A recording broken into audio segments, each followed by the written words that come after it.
Hello, welcome back to my channel. I am your host. It's good to have you, and this is a channel that speaks, to all the energy space. So I'm so glad to be here with you again today. So it's no longer news that the United States of America and Israel strike Iran.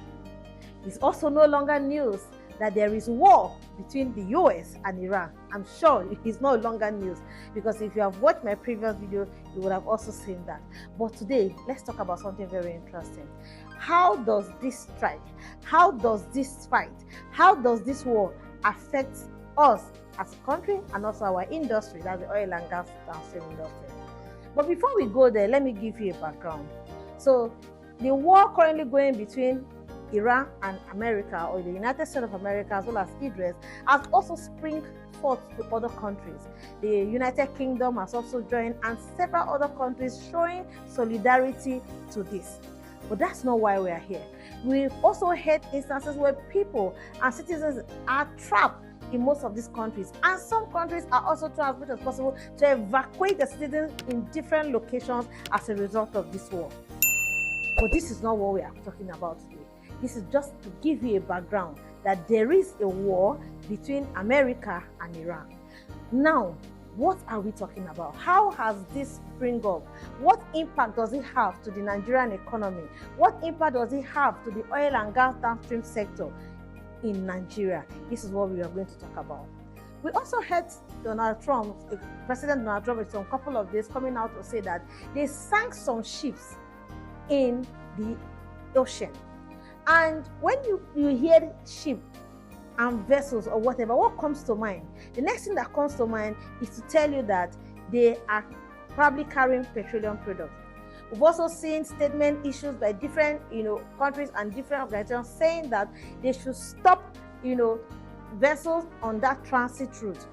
And we all know that Nigeria right now, apart from the Dangote refinery that refine products for the Nigerian and also the neighboring countries, we have relied solely over the years on imports. Import of petroleum products, which is the premium motor spirit, import of automotive gas oil, which is the import of base oil that is used for the production of lubricants. So how has this Iran and US fight affect us? Because we have seen statements from China saying that their refinery should suspend the production of refinery and export. We've also seen several countries stopping their vessels from transit movement. We've also seen a lot happening. So what has this got to do with us? So let's listen to what experts have also analyzed and the implication of what this has to do on the economy, our focus, our outlook for year 2026, and also how this is going to affect our pricing. Let us take a look at it, of what expert has to say.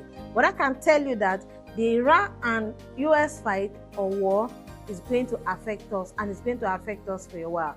If, as a country, we don't come together, we don't unite and see how we support ourselves. But let's listen to what the analyst and expert has to say regarding what we currently have right now. Actually, I do want both of you to weigh in on this next question, Dr. Singh. You look at the war in Iran and what's happening to oil. The production in oil, and so looking at that benchmark at $64 per barrel, right? We see that that's a lot of money, but considering that thing amounts to maybe 80 levels or 78 levels that we have currently today, depends on how much we can sell our crude for.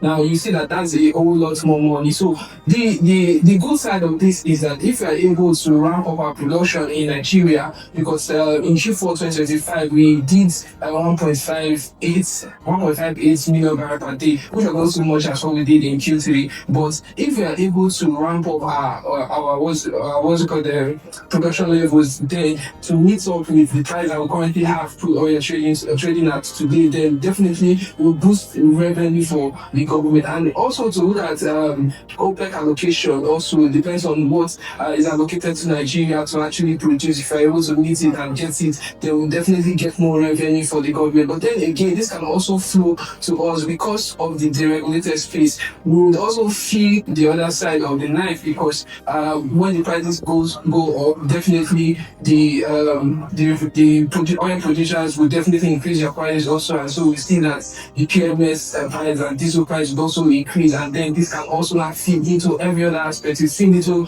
transportation, logistics, you feed into production, manufacturing, and then we see that maybe commodities that we could easily purchase for lesser amounts before we now have to pay higher amounts for that same commodity. And so this can actually, in a long time, if it persists, can actually erode the purchasing power of Nigerians. And so that is the bad side of the whole oil crisis that we are in currently.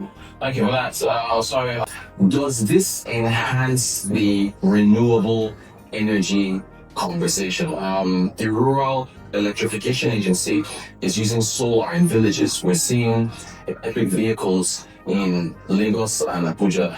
On average Nigerian. So even if everybody cannot afford to buy an EV, just like we're already seeing in Abuja and Lagos, one thing that we have been able to see is that people are beginning to adopt, the solar energy system, and that actually is going to mean that we're no longer depending just on fuel. So that means an average Nigerian is not going to be subject to the volatility that you might be seeing with respect to hiking PMS prices. So yeah, it's trending it, and also for the electronic vehicle, it actually means that we are seeing more adoption even in the emerging economy, and that also, who can tell, maybe in some years to come we might even see more people get into that space and take up that opportunity. All right.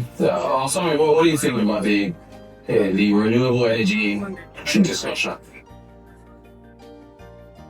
Okay, so the weighing in on this is a whole lot if answer around this particular aspect of discussion, right? So because looking at EV, looking at solar and all of that, we are coming from an economy in Nigeria where we still could not maybe be able to produce our own fuel powered vehicles, you understand? So now looking at the cost of owning EV electric vehicles, the cost of owning solar, because we know there's a lot of persons, a lot of solars are individually owned right now, you understand? So that's also a cost, right? So and now the Rural Electrification Agency trying to get more solars in rural areas and try to see that as an alternative source of energy, right? It's actually a good one, but there's still a lot of work, a lot of infrastructure that needs to be done in that regard, in that area. And then there's also an aspect that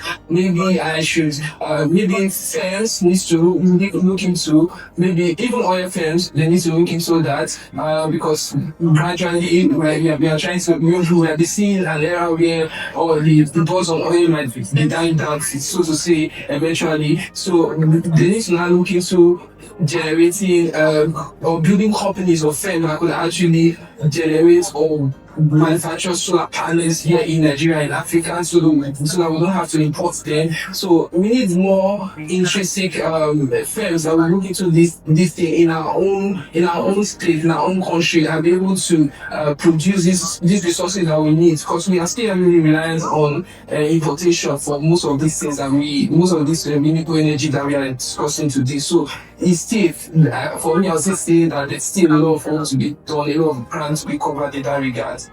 Excellent. What are both of your respective outlooks for PMS prices? We went back to the data from the Bureau of Statistics with that chart. 1,228 or so in January of 2025, or 1,094 rather. In January of 2026, 17% drop.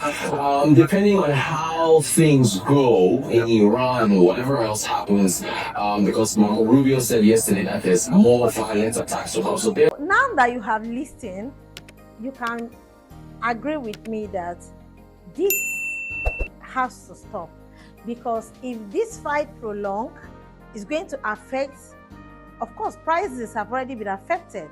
And you can hear from the projection that even PMS price is going to go as far as 1,000 and 1,200. PMS is already above 1,000 naira. I mean, it's far up country north. As at the time of this video, PMS is already above 1,000 naira. Premium motor spirit is already above 1,000 naira, as well as automotive gas oil, which is the AGO. So let us, come together, like I said, because it's going to affect even the FX. It's going to affect a lot of things. It's going to affect our outlook. It's going to affect our GDP. It's going to affect a lot of things. It's going to affect the lives of people, the cost, inflation, cost of product, everything. You know that the Nigerian economy is solely dependent on oil.